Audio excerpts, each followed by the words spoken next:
সময়টা ৮০-র দশকের মাঝামাঝি। লাহোরের এক অন্ধকার সরু গলির শেষে একটা দরগা। তবে সেদিন অন্য দিনের চেয়ে একটু আলাদা। দরগাতে সেদিন মেতে উঠেছে কাওয়ালির সুর। চারিদিকে ঠাসাঠাসি ভিড়, তবলায় বোল আর কাওয়ালি গান মিলেমিশে তৈরি হয়েছে এক আশ্চর্য পরিবেশ। এবং সেই ভিড়ের মধ্যে একদম মাঝখানে দাঁড়িয়ে আছে এক ২০ বছরের যুবক। তার পরনে সাধারণ ঢিলেতালা কুর্তা আর পাজামা, মাথায় ফেজ টুপি, সারা শরীরে একজন ধর্মপ্রাণ মুসলমানের ছাপ। সুফি গানের তালে তালে সে মাথা নাড়াচ্ছে। এমন সময় হঠাৎ করে ভিড় ঠেলে এক বয়স্ক ব্যক্তি ওই যুবকের পাশে এসে দাঁড়ালো এবং তারপর ওই যুবকের কাঁধে আলতো টোকা দিয়ে কানের কাছে এসে বলল, ভাই, তোমার দাড়িটা মনে হচ্ছে খুলে যাচ্ছে। মুহূর্তের মধ্যে শিরদাঁড়া দিয়ে একটা ঠান্ডা স্রোত বয়ে গেল ওই যুবকের। ওই যুবক কিন্তু কোনো সাধারণ কেউ ছিল না। সে ছিল ভারত সরকারের একজন আন্ডারকভার এজেন্ট, যে গত কয়েক বছর ধরে একটা মিথ্যে পরিচয় নিয়ে পাকিস্তানের সাধারণ মানুষের সাথে চলাফেরা করছিল। আর এই রকম সময় একটা ছোট্ট ভুলেরও কোনো জায়গা নেই। ওই সামান্য দাড়িটুকু যদি সত্যি সত্যি একটু আলগা হয়ে থাকে, তবে তার অর্থ হলো তিনি ধরা পড়ে গেছেন। আর ধরা পড়া মানেই নিশ্চিত মৃত্যু, অথবা পাকিস্তানের কোনো অন্ধকার জেলে বন্দী এবং সেখানে অমানসিক টর্চার। তবুও এইরকম একটা পরিস্থিতিতেও একটুও না ঘাবড়ে মুচকি হেসে ওই যুবক উত্তর দিল, চাচা, মনে হয় ঘামে আটাটা একটু নরম হয়ে গেছে। এবং তার পরপরই ঝড়ের বেগে ভিড়ের মধ্যে মিলিয়ে গেল। এনি গেস ওই যুবক কে ছিল? ওই যুবক আর কেউ নয়, বর্তমান ভারতের ন্যাশনাল সিকিউরিটি অ্যাডভাইজার, ভারতের জেমস বন্ড, রিয়াল ধুরন্ধর অফ ইন্ডিয়া, অজিত দোভাল। নমস্কার, আমি অপূর্ব আর আপনারা দেখছেন বায়োস্কোপালা। রাত পোহালেই 15ই আগস্ট স্বাধীনতা দিবস। আর এই স্বাধীনতা দিবসের দিনে আপনাদের জন্য নিয়ে এসেছি দেশের এমন একজন ট্রু হিরোর গল্প, যিনি না থাকলে পৃথিবীর মানচিত্রে আজকের ভারতের ছবিটা হয়তো একটু অন্যরকম হতো। তাহলে চলুন আর দেরি না করে শুরু করা যাক আমাদের আজকের ভিডিও, দ্য রিয়াল ধুরন্ধর অফ ইন্ডিয়া, অজিত দোভাল। অজিত কুমার দোভাল জন্মগতভাবেই এমন একজন পরিবারের সঙ্গে যুক্ত যেখানে দেশের সেবা করা বংশ পরম্পরায় চলে আসছে। 1945 সালের 20শে জানুয়ারি উত্তরাখণ্ডের পৌরি গড়ওয়ালের এক অতি সাধারণ পরিবারে তার জন্ম হয়। তার বাবা মেজর জি.এন. ডোভাল ছিলেন একজন আর্মি অফিসার, তাই ছোটবেলা থেকেই শৃঙ্খলার মধ্যে দিয়ে বড় হয়ে উঠেছেন তিনি।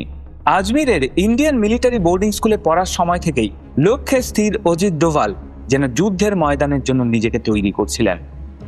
আগ্রা ইউনিভার্সিটি থেকে ইকোনমিক্সে মাস্টার্স করার পরই তার জীবনের মোড় ঘুরে যায়। 1968 সালে 22 বছর বয়সে যুবক অজিত বসেন ইউপিএসসি পরীক্ষায় এবং সব থেকে অবাক করার মতো বিষয় হলো তিনি প্রথমবারেই সিভিল সার্ভিস পরীক্ষায় উত্তীর্ণ হয়ে আইপিএস অফিসার হিসেবে যোগ দেন। কর্মজীবনের শুরুতে কেরালার কোট্টায়াম ডিস্ট্রিক্টের সুপারিনটেন্ডেন্ট অফ পুলিশের দায়ভার তুলে নেন তিনি এবং ডিউটিতে জয়েন করার পর তার প্রথম ব্রেক থ্রু পেতে অপেক্ষা করতে হয়েছিল মাত্র কয়েক মাস। 1971 সালের ডিসেম্বর মাস কেরালার কন্নড় জেলার থালাসেরাতে একটা ধর্মীয় মিছিলকে কেন্দ্র করে হঠাৎ করেই দাঙ্গা শুরু হয়ে যায় এবং এক সময় সেই দাঙ্গা এক বিভীষিকার রূপ নেয় এবং এতটাই বেড়ে যায় যে পুলিশকে ফোর্স নিয়ে সেখানে আসতে হয়। কিন্তু তাতেও কোনো লাভ হয় না।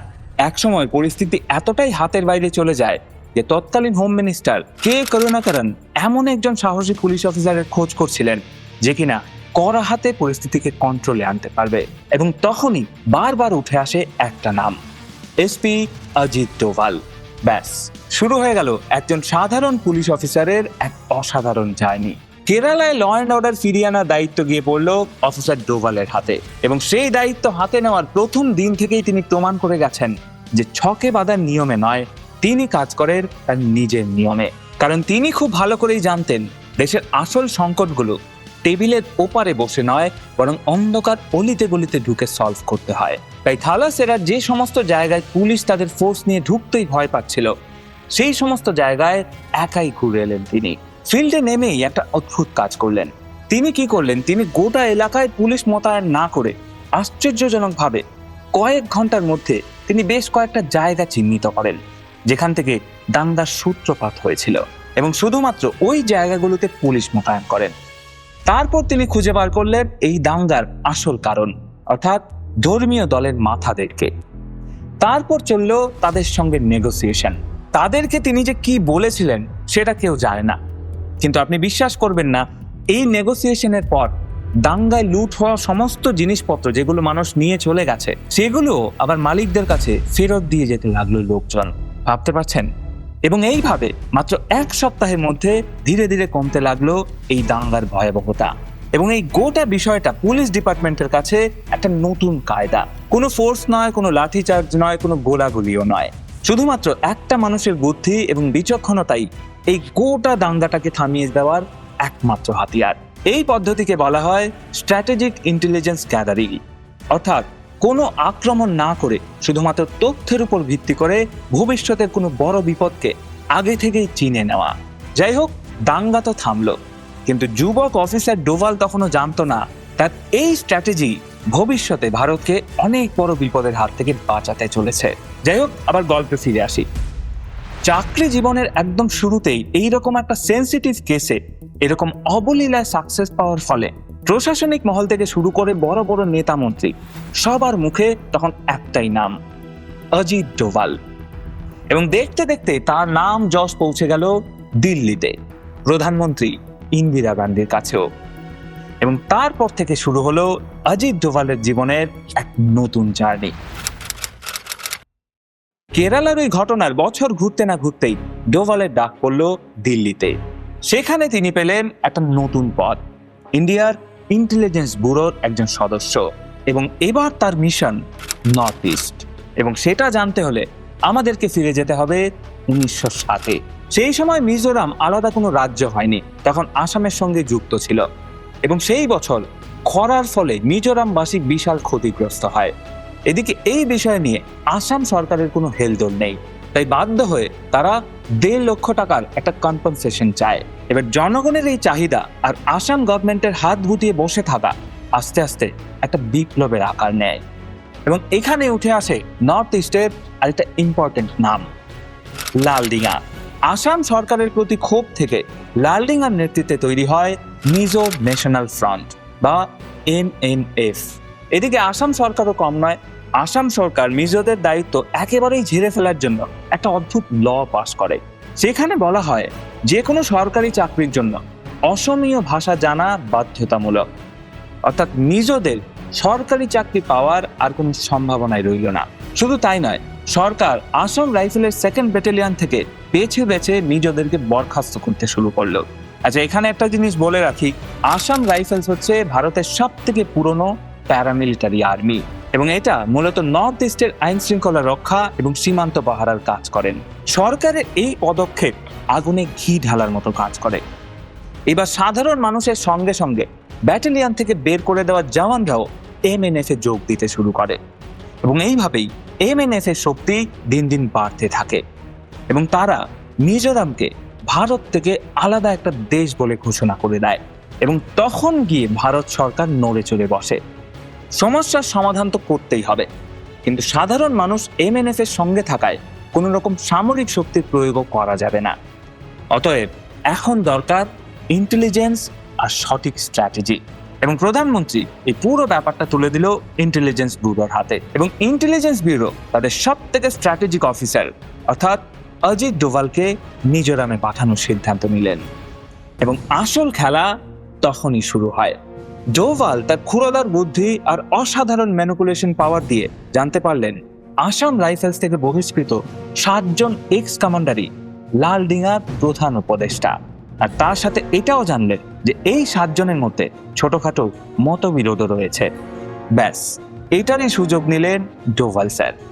তিনি তখন তাদের একজন হয়ে ওঠার চেষ্টায় লেগে পড়লেন এবং ওই 7 জনের সঙ্গে ঘনিষ্ঠতা বাড়ালেন। আপনি বিশ্বাস করবেন না, আস্তে আস্তে ওই 7 জন অজিত ডোভালের এতটাই কাছের বন্ধু হয়ে উঠল যে তারা ডোভালের বাড়িতে যাতায়াত, খাওয়া দাওয়া, এমনকি পার্টিও করতে শুরু করে দিল। আগে হ্যাঁ, মিশনে থাকাকালীন তিনি এমন অনেক কাজই করেছেন যাতে রিস্ক ছিল 99% এবং সাকসেস পাওয়ার চান্স 1%।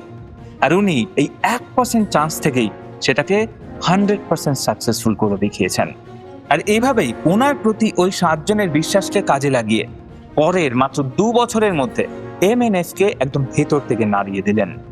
তিনি ওই 7 জনকে বোঝাতে শুরু করলেন যে ভারত সরকারের সঙ্গে আপোষ করে নিলে মিজোরামকে আলাদা রাজ্য বলে ঘোষণা করা হবে, রাজ্যের নিজস্ব সরকার থাকবে এবং মুখ্যমন্ত্রী সহ অন্যান্য গুরুত্বপূর্ণ মন্ত্রীর পদ দেওয়া হবে ওই 7 জনকে।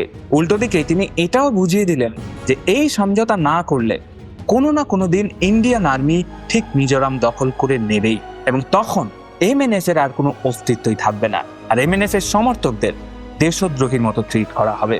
এবং এইভাবেই শুধুমাত্র নেগোসিয়েশন এবং ইন্টেলিজেন্স খাটিয়ে ওই 7 জনের মধ্যে 6 জনকে নিজের দিকে টেনে নেন মিস্টার ডোভাল এবং শেষমেশ ভারত সরকারের সাথে শান্তিপূর্ণ চুক্তি দিয়ে গোটা ব্যাপারটা শান্ত হয় এবং এরপরেই 1987 সালে মিজোরামকে একটা আলাদা রাজ্য হিসেবে ঘোষণা করা হয়। এবার আমাদেরকে যেতে হবে সিকিমে, কারণ অজিত ডোভালের পরের অভূতপূর্ব সাকসেসফুল স্টোরি লুকিয়ে আছে সিকিমের মাটিতে। এই যে আমরা যারা কলকাতায় থাকি বা পশ্চিমবঙ্গে থাকি, আমাদের কাছে পাহাড় মানেই হচ্ছে দার্জিলিং এবং সিকিম। আমাদের কিছু হলেই আমরা হয় দার্জিলিং যাই নয় গ্যাংটক যাই এবং সেখানে আরো অন্যান্য ঘুরতে যাওয়ার। কিন্তু এই যে সিকিম আজকে আমাদের ভারতেরই একটা অংশ, তার 100% ক্রেডিট যদি কাউকে দিতে হয় সেটা হচ্ছে মিস্টার অজিত ডোভাল। কিন্তু কিভাবে সেটা সম্ভব হলো, এবার সেটাই বলবো। সালটা 1973। সিকিম তখন একটা প্রিন্সলি স্টেট। প্রিন্সলি স্টেট হচ্ছে ভারতের মধ্যে থাকা সেই সমস্ত রাজ্য যারা ভারতের মধ্যে থাকা সত্ত্বেও রাজ্যগুলো নিজেরাই একটা স্বাধীন দেশের ক্ষমতা রাখে। তো এই প্রিন্সলি স্টেট সিকিমের তৎকালীন রাজা ফার্ডিনান্ড ম্যানগাল প্রেমে পড়লেন একজন আমেরিকান মহিলার। সেই মহিলার নাম ছিল হোপ ক্রুক।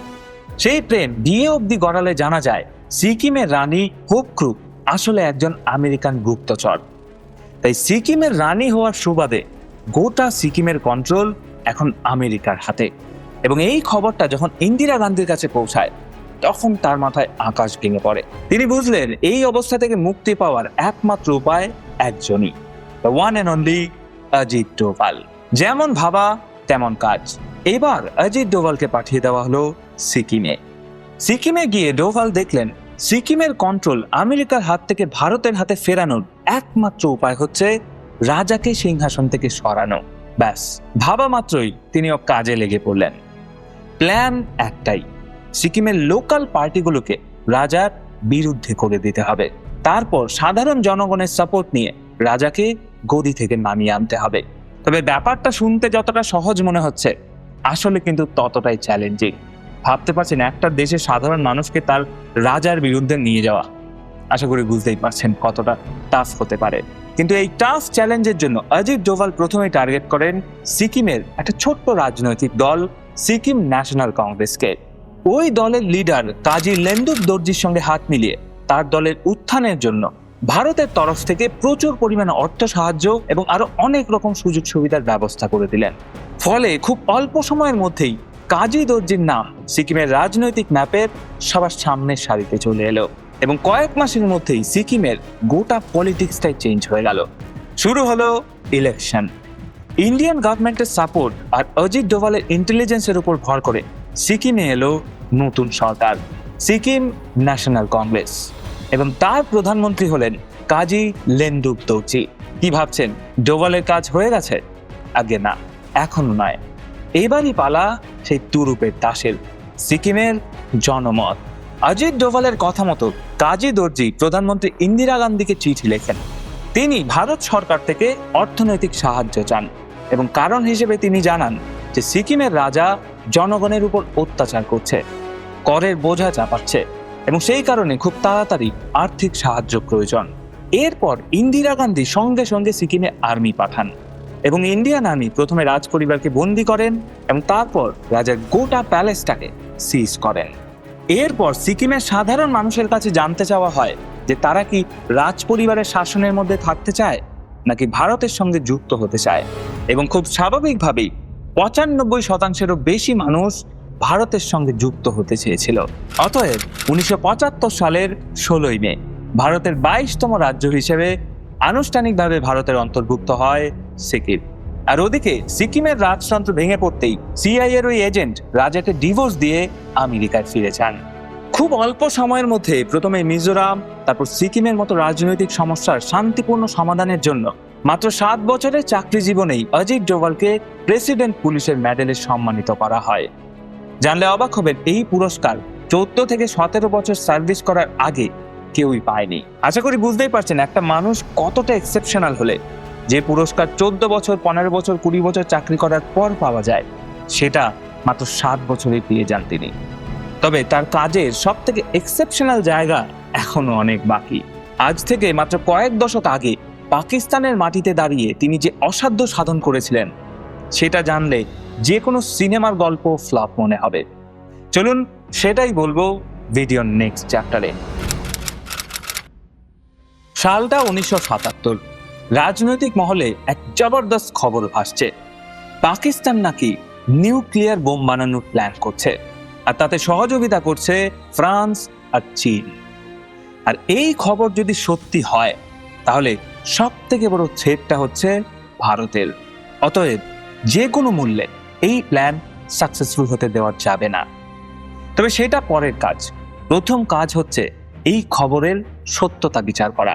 আর এই ধরনের যে কোনো সেন্সিটিভ ব্যাপার যেখানে হাই লেভেলের সিকিউরিটি ইনভলভ, সেটা চাইলেই জানা যায় না, অথবা কেউ চাইলেই ওই নিউক্লিয়ার প্ল্যান্টে ঢুকতেও পারে না।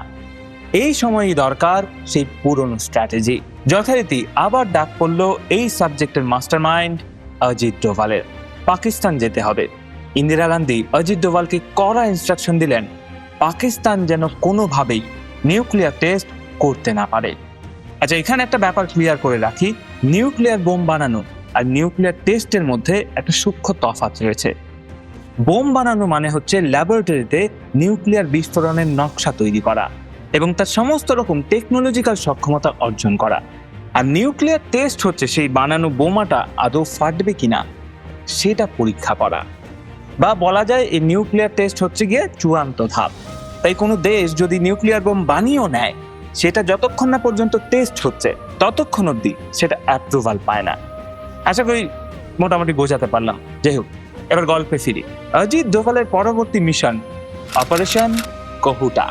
তার প্রথম কাজ তখন পাকিস্তানের কোথায় নিউক্লিয়ার টেস্ট হচ্ছে সেটা খুঁজে বার করা, এবং সেটা খুঁজে বার করার জন্য একটা দারুণ পদ্ধতি বের করলেন তিনি। এই নিউক্লিয়ার প্ল্যান্টে বা যেখানে high energy radioactive material নিয়ে কাজ হয়, তাদের শরীরে ওই তেজস্ক্রিয় পদার্থের এফেক্ট কিছুটা হলেও থেকে যায়। তাই কোনো রকম ভাবে যদি ওই নিউক্লিয়ার প্রোগ্রামে কর্মরত কোনো সায়েন্টিস্টের চুল বা নখের টুকরো পাওয়া যায়, তাহলেই সেটা পরীক্ষা করে দেখা যাবে যে তাদের চুল বা নখে কোনো রেডিও অ্যাক্টিভ ম্যাটেরিয়াল পাওয়া গেছে কিনা। এবং যদি পাওয়া যায়, তাহলে বুঝে যেতে হবে যে পাকিস্তান নিউক্লিয়ার টেস্ট করতে চলেছে। ব্যাস, শুরু হয় আমাদের ইন্ডিয়ান জেমস বন্ডের এক নতুন জার্নি। তবে এই ব্যাপারটাও মোটেই সহজ নয়। একটা জিনিস মনে রাখবেন, একজন ইন্ডিয়ান সিক্রেট এজেন্টের পাকিস্তান পৌঁছানো মোটেই আর 5টা সাধারণ মানুষের মতো পাসপোর্ট ভিসা নিয়ে বেরিয়ে পড়ার মতো নয়। এর পেছনে ছিল একটা নিপুণ ছদ্মবেশ। পোশাক আশাক থেকে শুরু করে খাবার অভ্যেস, কথা বলার ধরন থেকে শুরু করে আদব কায়দা, সমস্ত কিছু পরিবর্তন করে ফেলে একটা নতুন মানুষ, নতুন পরিচয় হয়ে উঠতে হয়। ভাবুন, সম্পূর্ণ একটা নতুন দেশে বছরের পর বছর অন্য পরিচয়ে বাস করা এবং নিজের দেশের হয়ে কাজ করে যাওয়া, এটা কিন্তু কোনো সাধনার থেকে কম কিছু নয়। যাই হোক, এইভাবে ছদ্মবেশে প্রায় 2.5-3 বছর কাটানোর পর ডোভাল জানতে পারলেন যে পাকিস্তানের কহুটাতে তৈরি হচ্ছে নিউক্লিয়ার প্ল্যান্ট। জানা গেছে পাকিস্তানেরই এক নামজাদা ফিজিক্সের প্রফেসর ফ্রান্স থেকে কহুটাতে এসছেন, এবং শোনা যাচ্ছিল যে তিনি নাকি বেশ লম্বা সময়ের জন্য পাকিস্তানে থাকবেন। ফ্রান্সে নিজের লোভনীয় কেরিয়ার ছেড়ে হঠাৎ করে তিনি পাকিস্তানে কেন ফিরে এলেন, এই প্রশ্নের উত্তর খুঁজতে গিয়েই অনুমান করা হয় উনি সম্ভবত নিউক্লিয়ার প্রজেক্টের জন্যই এসছেন। আর তারই একগোছা চুলের জন্য অজিত ডোভাল প্রায় 3.5 বছর ধরে তাকে বিভিন্ন ছদ্মবেশে ট্র্যাক করেন, এবং শেষের কয়েক মাস তিনি একটা সেলুনের বাইরে ভিখারির ছদ্মবেশে বসেছিলেন।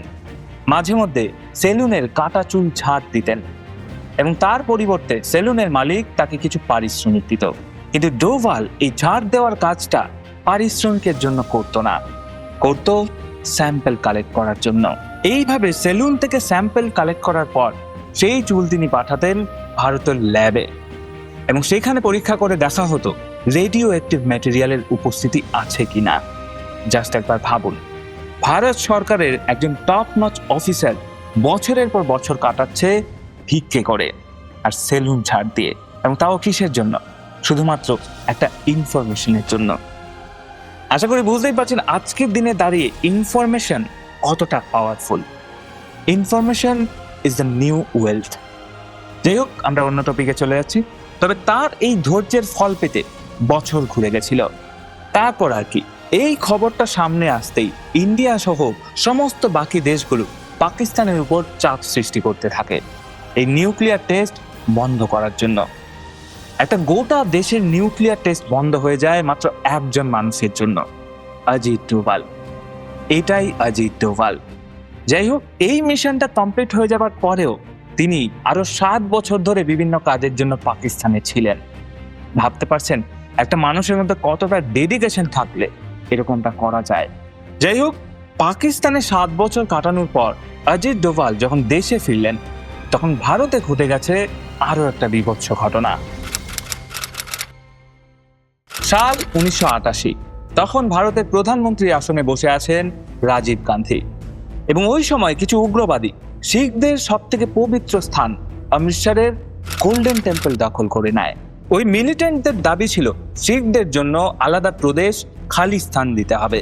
এদিকে মন্দিরের ভেতরে কিছুতেই সেনাবাহিনী ঢোকানো যাবে না, কারণ এর ঠিক 4 বছর আগেই অপারেশন ব্লু স্টারে যখন সেনাবাহিনী ওই স্বর্ণ মন্দিরে লুকিয়ে থাকা উগ্রবাদীদেরকে নির্মূল করেছিল, তার ফলস্বরূপ ভারত হারিয়েছিল তখনকার প্রধানমন্ত্রী ইন্দিরা গান্ধীকে। তবে এই প্রসঙ্গে এই ভিডিওতে বেশি কিছু বলছি না, হয়তো পরে আমরা এটা নিয়ে একটা ডিটেলসে ভিডিও করতে পারি। মোদ্দা কথা হচ্ছে, ওই স্বর্ণ মন্দিরের ভেতরে থাকা শত্রুদেরকে শেষ করতে হবে, কিন্তু স্বর্ণ মন্দিরের ভেতরে কোনো সেনা পাঠানো যাবে না, তাতে ধর্মীয় ভাবাবেগে আঘাত করতে পারে। আর সব থেকে চ্যালেঞ্জিং ব্যাপার হলো ওই মন্দিরের ভেতরে না ঢুকে জানতে হবে ভেতরে কতজন মানুষ আছে, তাদের কাছে কি কি অস্ত্র আছে, এবং তাদের আলটিমেট প্ল্যানিংটা কি। তাই আবার ডাক পড়লো সেই যোদ্ধার, যে যুদ্ধক্ষেত্রে না নেমেও শত্রুকে হারাতে সিদ্ধহস্ত, অজিত ডোভাল স্যার। এবং এই অপারেশনটাকে সাকসেসফুল করার জন্য উনি যে অভিনব পদ্ধতিটা নিয়েছিলেন সেটা জানলে যে কেউ চমকে উঠবে। তিনি বেশ কিছুদিন একজন রিক্সাওয়ালা সেজে গোল্ডেন টেম্পলের চারপাশে ঘুরতে শুরু করলেন। বেসিক্যালি ওই জায়গাটার পরিবেশটা কেমন সেটা বোঝার চেষ্টা করছিলেন। কিন্তু কয়েকদিন পরেই তিনি বুঝতে পারলেন মন্দিরের ভেতরে না ঢুকলে সেটা কিছুতেই বোঝা যাবে না। তাই তিনি প্ল্যান বি তে শিফট করে গেলেন। তিনি 7-5 না ভেবে সোজা গিয়ে স্বর্ণ মন্দিরের ভেতরে ঢুকে গেলেন এবং ভেতরে থাকা উগ্রবাদীদের জানালেন সে একজন আইএসআই এর এজেন্ট বা পাকিস্তানের পাঠানো গুপ্তচর, এবং তাকে পাঠানো হয়েছে তাদের আপডেট জানার জন্য। একবার ভেবে দেখুন, যেখানে সমস্ত হাল হাকিকত না জেনে সেনাবাহিনীও ঢুকতে ভয় পাচ্ছে, সেখানে উনি প্রাণ হাতে নিয়ে একাই ঢুকে পড়লেন। পাকিস্তানে দীর্ঘ 7 বছর থাকার ফলে উর্দুর উপর তার বিরাট দখল।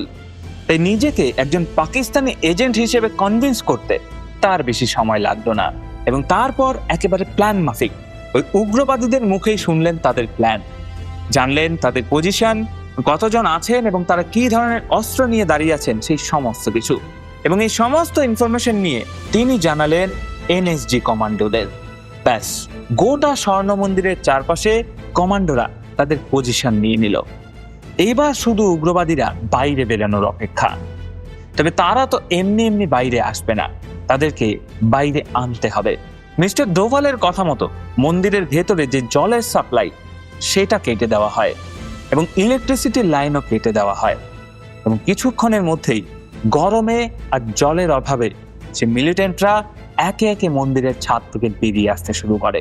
আর মুহূর্তের মধ্যেই মন্দিরের চারপাশ ঘিরে দাঁড়িয়ে থাকা সশস্ত্র সেনাবাহিনীরা তাদেরকে ধরতে শুরু করে। যারা তখনও মন্দিরের ভেতর ঘাপটি মেরে বসেছিল, অজিত ডোভাল তাদেরকেও আত্মসমর্পণ করার জন্য কনভিন্স করে ফেলেন। এবং সব থেকে মজার ব্যাপার কি জানেন, ওই উগ্রবাদীরা ধরা পড়ার আগের মুহূর্ত পর্যন্ত বুঝতে পারেনি যে তাদের মাঝখানে বসে থাকা ওই পাকিস্তানি এজেন্ট আসলে আর কেউ নয়, খোদ ভারতেরই এক বীর সন্তান। আর এইভাবেই মাত্র কয়েক ঘন্টার অপারেশনে কোনো বড়সড় ক্ষয়ক্ষতি ছাড়াই অজিত ডোভাল স্বর্ণ মন্দিরের পবিত্রতা রক্ষা করে পরিস্থিতি নিয়ন্ত্রণ করেছিলেন। অজিত ডোভাল শুধুমাত্র একটা নাম নয়, তিনি ভারতের রাজনৈতিক ইতিহাসের সেই লড়াকু যোদ্ধা যার একটা অস্ত্রেই শত্রুরা কুপকার, মগজাস্ত্র।